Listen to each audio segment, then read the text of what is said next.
రాహుల్ గాంధీ గారు ఆ పనులు ఏ విధంగా జరుగుతూ ఉన్నాయో చూసి అక్కడ ఇంకా కొన్ని అవసరమైన ఆదేశాలు ఇచ్చి అక్కడ నాయకులను కూడా అక్కడ ఉండి ఆ పనులు చూసుకోమని చెప్పి రావడం జరిగింది.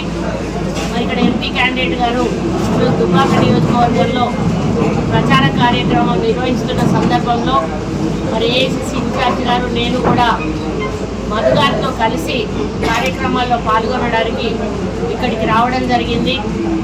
ముఖ్యంగా ఈ దుబ్బాక నియోజకవర్గం నుండే బీజేపీ క్యాండిడేట్ పోటీ చేయడం అనేది మనందరికీ కూడా తెలుసు. మరి గతంలో దుబ్బాక బై ఎలక్షన్ జరిగినప్పుడు కూడా నేను శ్రీనివాస్ రెడ్డి గారి తరఫున ప్రచారం చేయడానికి ఇక్కడ రావడం జరిగింది.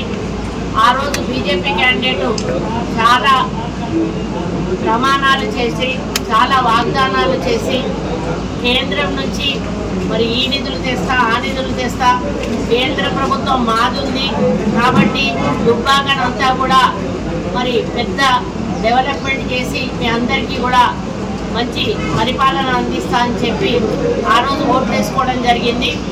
నేను ఈ వేదిక మీద నుంచి రఘునందన్ రావు గారిని ఒక్కటే ప్రశ్నిస్తా ఉన్నా, బై ఎలక్షన్లలో గెలిచిన తర్వాత కేంద్రం నుంచి తీసుకొచ్చిన ఒక్క జీవో అన్న దయచేసి ప్రజలకు చూపెట్టి ఓట్లు అడిగితేనే బాగుంటుందని నా అభిప్రాయం.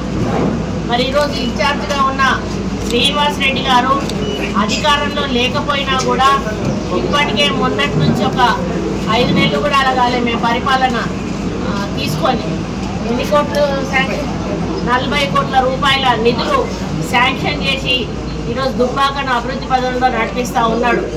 మరి మాటలు చెప్పే నాయకులు కావాలా, పనులు చేసే నాయకులు కావాలా, ఒకసారి ఆలోచించండి.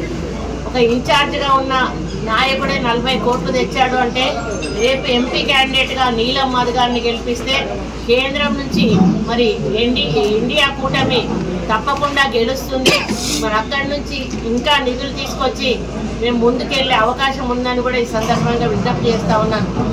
ఈ 5 న్యాయ సూత్రాలు కూడా అమలు చేసి మరి నిరుపేదలకు, కార్మికులకు, అదేవిధంగా మహిళలకు, విద్యార్థులకు ఇట్లా ఒకరొకరికి కూడా కొన్ని ఈరోజు వాగ్దానాలు చేయింది.